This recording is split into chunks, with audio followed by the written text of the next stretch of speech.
ಮಹಾರಾಷ್ಟ್ರದ ಉಪಮುಖ್ಯಮಂತ್ರಿಯಾಗಿದ್ದಂಥ ಅಜಿತ್ ಪವಾರ್ ಅವರು ಇವತ್ತು ಬೆಳಗ್ಗೆ ಅವರ ಏರ್ಕ್ರಾಫ್ಟಲ್ಲಿ ಪ್ರಯಾಣ ಮಾಡುವಂಥ ಸಂದರ್ಭದಲ್ಲಿ ಚುನಾವಣಾ ಪ್ರಚಾರಕ್ಕೆ ಹೋಗ್ತಾ ಇದ್ದಂಥ ಸಂದರ್ಭದಲ್ಲಿ ವಿಮಾನ ಅಪಘಾತ ಆಗಿ ಅವರು ತೀರ್ಕೊಂಡಿದ್ದಾರೆ ಅನ್ನೋ ಸುದ್ದಿ ಎಲ್ಲ ಮಾಧ್ಯಮದಲ್ಲೂ ಬರ್ತಾ ಇದೆ. ಸರ್ಕಾರನೂ ಕೂಡ ಈಗಾಗಲೇ ಅದನ್ನು ಡಿಕ್ಲೇರ್ ಮಾಡಿದ್ದಾರೆ ಅಂತ ಅನಿಸುತ್ತೆ. ನಿಜಕ್ಕೂ ಭಾಳ ನೋವಿನ ಸಂಗತಿ.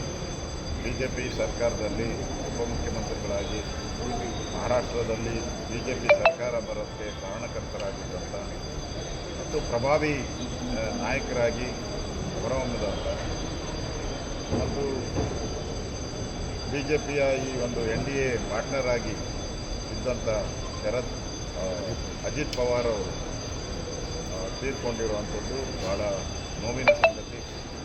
ಇಡೀ ಮಹಾರಾಷ್ಟ್ರ ಜನತೆಗೆ, ಅಭಿಮಾನಿಗಳು, ದೇಶದಲ್ಲಿರ್ತಕ್ಕಂಥ ಅಭಿಮಾನಿಗಳಿಗೆ ಅವರ ದುಃಖವನ್ನು ಭರಿಸುವಂಥ ಶಕ್ತಿ ಭಗವಂತ ನೀಡಲಿ ಅಂತೇಳಿ ಅವರ ಕುಟುಂಬಕ್ಕೆ, ಅವರ ಬಂಧುಗಳಿಗೆ ಈ ಒಂದು ದುಃಖವನ್ನು ಭರಿಸುವಂಥ ಶಕ್ತಿಯನ್ನು ನೀಡಲಿ ಅಂತೇಳಿ ನಾನು ಭಗವಂತನಲ್ಲಿ ಪ್ರಾರ್ಥನೆಯನ್ನು ಮಾಡ್ತಾಯಿದ್ದೀನಿ.